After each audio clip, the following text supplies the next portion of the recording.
इरफान खान का शुमार हिंदुस्तान के उन अदाकारों में होता है जिन्होंने सिर्फ अपनी कला और अछूते अंदाज के बाइस बॉलीवुड और फिर हॉलीवुड में भी नाम कमाया। 7 जनवरी 1967 को राजस्थान के एक मुसलमान खानदान में पैदा होने वाले इरफान खान ने अपनी पहली फिल्म 1988 में की। इस फिल्म का नाम सलाम बॉम्बे था और ये बॉक्स ऑफिस पर कुछ ज्यादा कामयाब नहीं रह सकी।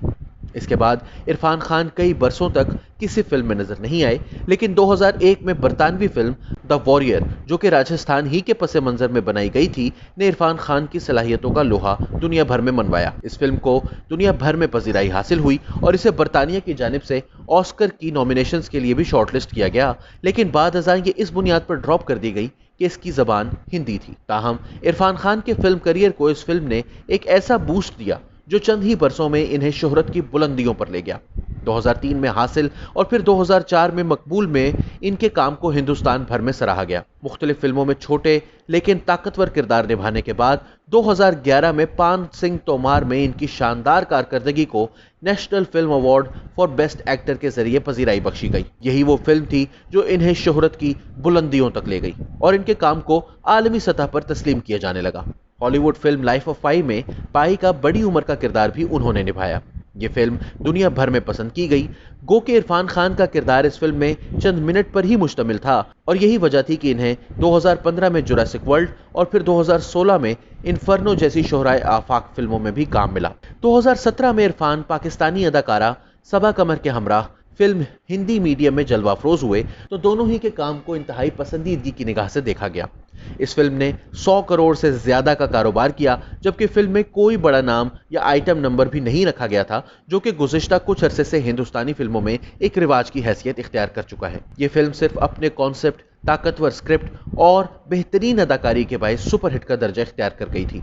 फिल्में आम हिंदुस्तानियों की अंग्रेजी से मरूब होने और अपने बच्चों को अंग्रेजी मीडियम स्कूलों में पढ़ाने के लिए वालिदैन के हर तरह की मुश्किलात को बर्दाश्त करने के मसले को इंतहाई दिलचस्प अंदाज में उजागर किया गया था। लेकिन अपनी पहली 100 करोड़ की फिल्म की खुशखबरी के साथ ही इरफान खान को एक बड़ा धचका भी लगा, जब अगले ही बरस इन्हें न्यूरो एंडोक्राइन ट्यूमर का मर्ज तशखीस हुआ। गुज़िश्ता 3 बरस से इरफान खान इस मर्ज से जूझ रहे थे और इस दौरान इनके कई ऑपरेशंस भी किए गए। गुज़िश्ता बरस एक मौका पर उनकी वफात की खबर भी मीडिया पर गर्दिश करने लगी थी, जिसके बाद उन्होंने बयान जारी किया था कि फिलहाल वो जिंदा हैं और अपनी बीमारी का इलाज करवा रहे हैं। ताहम 29 अप्रैल 2020 की सुबह यह खबर उनके चाहने वालों पर आसमानी बिजली की तरह गिरी कि इनके पसंदीदा अदाकार इरफान खान अब इस दुनिया में नहीं रहे। बहुत कम लोग जानते हैं कि इरफान खान एक बेहतरीन क्रिकेटर भी थे। इरफान खान को सीके नायडू टूर्नामेंट के लिए टीम में भी मुंतखब कर लिया गया था, जो कि फर्स्ट क्लास क्रिकेट में इनकी आमद का रास्ता खोलने जा रहा था, लेकिन शायद कुदरत को कुछ और ही मंजूर था। पैसों की कमी के बायस इरफान खान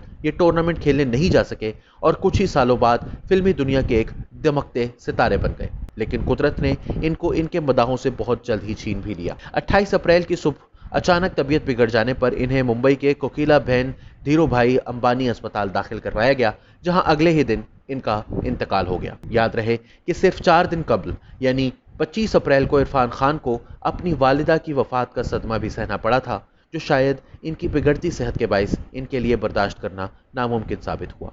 इरफान खान का फिल्मी करियर उन हजारों लाखों स्ट्रगलिंग एक्टर्स के लिए एक मिशले राह की हैसियत रखता है, जो मुंबई से दूर दराज एक शहर में पैदा होकर सिर्फ अपनी मेहनत, काबिलियत और लगन के बलबूते पर फिल्म की दुनिया में अपना नाम बनाना चाहते हैं। इरफान खान एक शानदार अदाकार के साथ साथ एक अजीम इंसान भी थे। यही वजह है कि उन्होंने 2014 में फिल्म हैदर में एक मुसलमान का किरदार अदा किया। ये फिल्म कश्मीरी मुसलमानों पर भारतीय रियासत के मजालिम को मंजर आम पर लाई। इरफान खान ने इसमें एक पुरस्कार किस्म का किरदार अदा किया था और फिल्म में इशारतन इन्हें पाकिस्तानी एजेंट दिखाया गया था, लेकिन यह भी दिखाया गया था कि वो आज़ादी के एक मतवाले थे जिन्हें हिंदुस्तानी पुलिस और फौज के तशद्दुद ने इंतहा पसंद बना दिया था। इरफान खान अब हम में नहीं रहे, लेकिन इनके लाजवाल किरदार और शानदार अदाकारी हमेशा इनको इनके चाहने वालों